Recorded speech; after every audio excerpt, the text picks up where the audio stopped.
Migraine, భుజం నొప్పి, నడుం నొప్పి, మోకాలు నొప్పికి నిజమైన పరిష్కారం ప్రాణ పెయిన్ క్లినిక్ లో.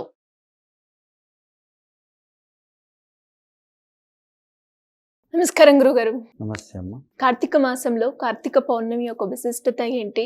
అది ఏ రోజు వస్తుంది? మనం ఆచరించాల్సిన పూజా విధానం ఎలా ఉంటుంది గురుగారు? శ్రీ గురుభ్యో నమః. వాగర్ధవివ సంప్రోక్తో వాగర్ధ ప్రతిపత్తయే జగదః పితరో వందే పార్వతీ పరమేశ్వరు. ఈ పార్వతీ పరమేశ్వర అనుగ్రహం మన మీద ఎల్లప్పుడూ ఉండాలని కోరుకుంటూ నేడు కార్తీక పౌర్ణమి గురించి విశేషంగా మనం తెలియజేసుకుందాం. కార్తీక పౌర్ణమి అంటే ఏమిటి?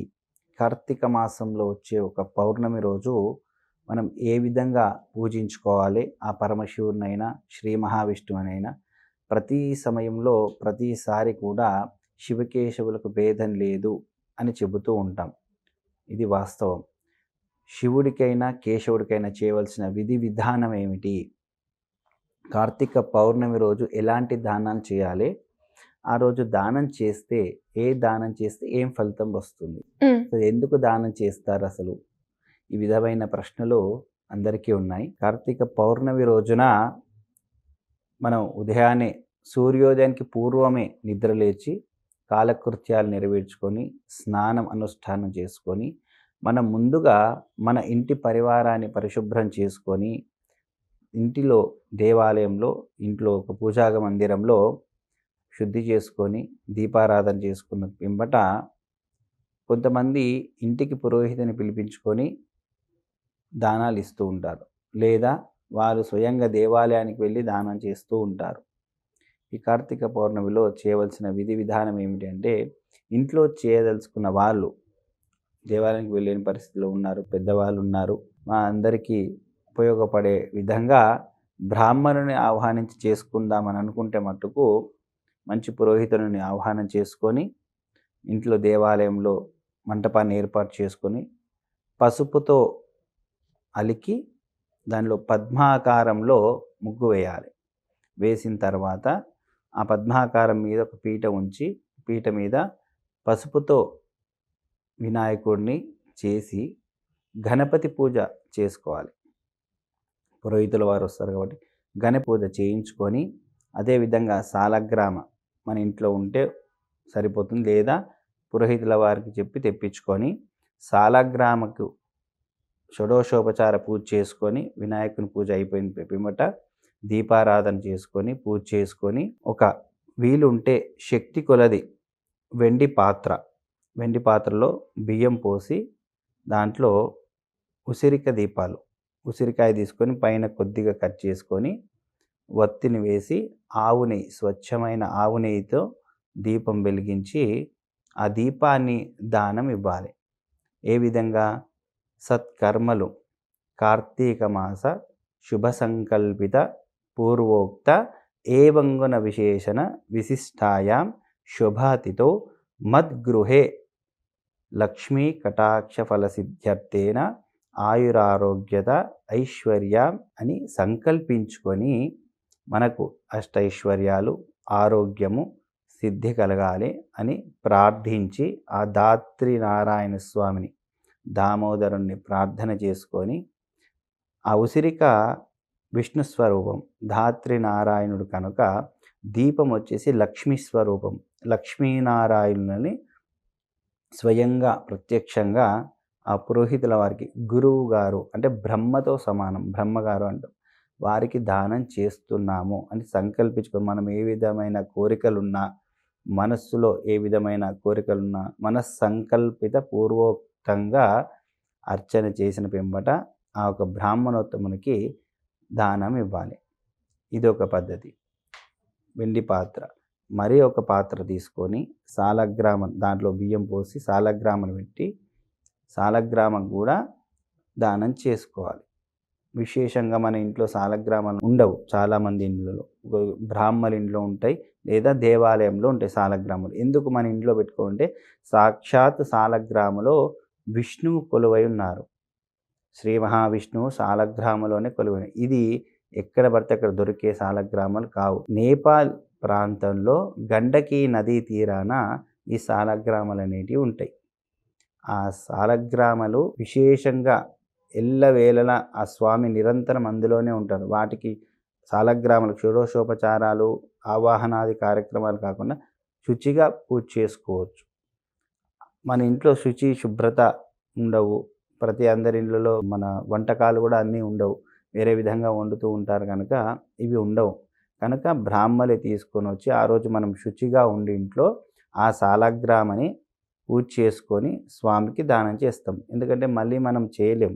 అంటే నిరంతరం మన పేరు మీద, అంటే ఈ దీపదానమైన సాలగ్రామ దానమైన దక్షిణపూర్వకంగా మనం ఇవ్వాలి, ఉపయోగపడే విధంగా. ఇప్పుడు ఉసిరికాయల మీద దీపదానం చేస్తున్నాము అంటే అవి మొక్కుబడి కిందకి అయిపోతుంది. కానీ దక్షిణపూర్వకంగా ఇస్తే ఆ బ్రాహ్మణికి ఉపయోగపడే విధంగా ఇవ్వాలి.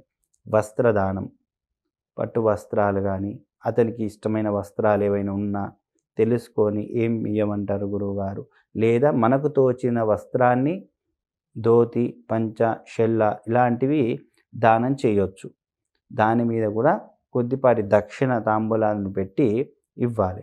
దీపదానానికి దక్షిణ, ఈ మన సాలగ్రామానికి కూడా కొద్దిగా దక్షిణ పెట్టి స్వామివారికి ఇవ్వాలి, గురువుగారికి. ఆ విధంగా మళ్ళా పిండితో చేసిన ప్రమిదలు చేస్తారు. పిండితో ప్రమిద చేసి పిండిలో కూడా నేతి దీపాలను వెలిగించి దక్షిణపూర్వకంగా దానం చేస్తూ ఉంటారు. ఇది ఎందుకు అంటే ఎవరి శక్తి కొలది వాళ్ళు. కొన్ని ప్రాంతాల్లో కానీ, కొన్ని ఉన్నత స్థితిలో ఉన్న వాళ్ళు కానీ ఉసిరికాయని పెట్టి దీపాన్ని వెలిగించి ఉసిరికకు బంగారు రేకుని కుచ్చి కూడా దానం చేస్తారు. అంటే శక్తి ఉన్నవాళ్ళు. శక్తి లేని వాళ్ళు ఈ విధంగా చేస్తూ ఉంటారు. ఈ విధంగా మనం దానం చేయడం వల్ల మనం ఎంతవరకు దానం చేస్తామో, ఎన్ని దానం చేస్తాము, ఇది మనకు లెక్క అనేది ఉండొద్దు. ఇది మనం లెక్క పెట్టకుండా యథేచ్ఛగా ఆ స్వామివారిని మన సంకల్పంగా, అంటే ప్రత్యక్షంగా స్వామివారికే మనం ఇస్తున్నామని భావించి ఆ దానం చేయాలి. ఫలానా బ్రాహ్మణునికి మేము దానం చేశాము, ఇవాళ మొక్కుబడి కిందకి అయిపోయింది కార్తీక మాసంలో అని అనుకోకూడదు. ఈ కార్తీక మాసంలో దానం చేయడం అనేది గొప్ప విశేషము.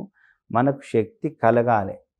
ఈ విధంగా మనం ఈరోజు ఈ విధంగా దానం చేసినాము, ఈ సాలగ్రామ దానం చేసినాము, కార్తీక మాసంలో ఉసిరిక దానం చేసినాము, పైగా పిండితో దానం చేసినాము, లేదా సాలగ్రామ దానం చేసినాము. దాంతోపాటు స్వయం పాక దానం కూడా ఉంటుంది. బియ్యము, పప్పు, ఉప్పు, అంటే అతడి వంటకి సంబంధించిన విధంగా ఒక ఇద్దరు వ్యక్తులైనా కనీసం భోజనం చేసుకోవాలి ఒక పూటనైనా అన్నట్టుగా ఇవ్వాలి. ఆ స్వయం పాకదానం, కూరగాయలు, వీటిని కూడా స్వయం పాకదానానికి. ఈ దానం ఎందుకు ఇస్తున్నాము, ఎవరికి ఇస్తున్నాము అంటే ప్రత్యక్షంగా ఈ సమయంలో భగవంతుడు బ్రాహ్మణ రూపేణ తిరుగుతూ ఉంటారు. విశేషంగా బ్రాహ్మణులకు మనం ఎందుకు ఇస్తాం, బ్రాహ్మణుడికి ఎందుకు ఇవ్వాలి దానం? బ్రహ్మతో సమానం బ్రాహ్మణుడు. యజ్ఞోపవీతం ఉంటుంది, గాయత్రి జపం చేస్తారు, నిరంతరం దైవారాధనలోనే ఉంటారు బ్రాహ్మణులు. కనుక విశేషంగా భగవంతునితో సమానంగా చూస్తాం కనుక ఆ బ్రాహ్మణునికి భగవత్ స్వరూపంగా దానం చేస్తూ ఉంటాం. ఎందుకంటే వారు చాతుర్మాస దీక్షలు చేస్తూ ఉంటారు బ్రాహ్మణులు, దైవ కార్యం ఎక్కువగా చేస్తూ ఉంటారు.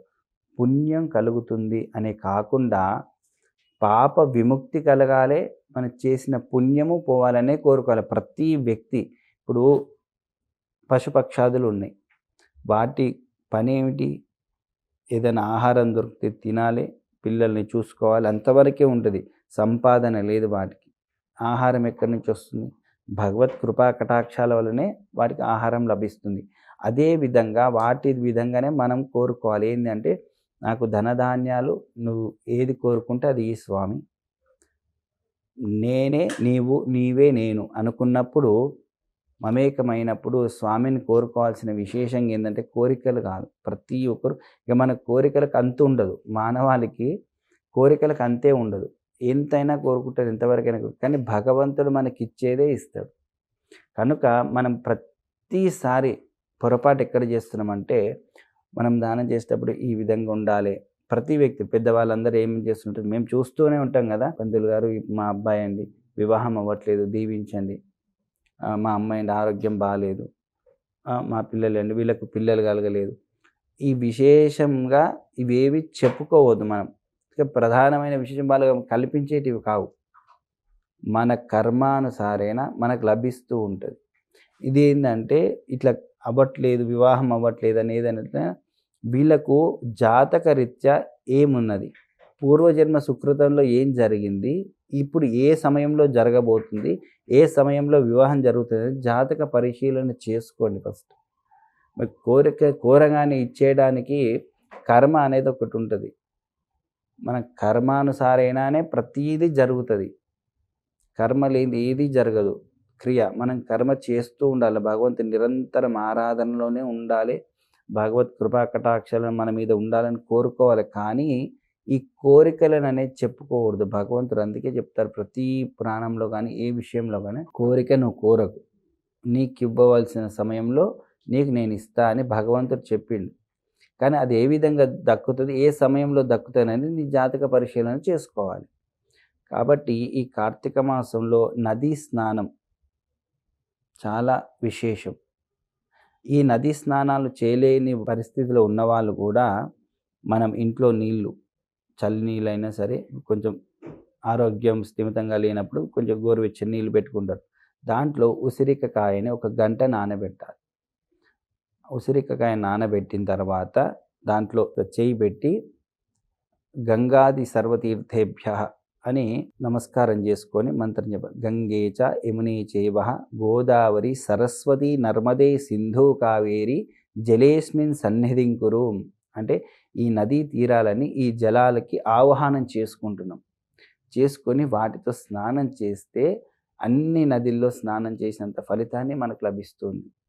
మంత్రంతో, వాయువు ద్వారా మంత్రంతో ఆ ఆవాహనం చేసుకున్నాం కనుక, ఆ సంకల్పించుకున్నాం కనుక అది గంగా నదీ తీరాలతో సమానమైన తీర్థంగా భావించి విశేషంగా స్నానం చేసుకోవచ్చు. ధన్యవాదాలు గురించి.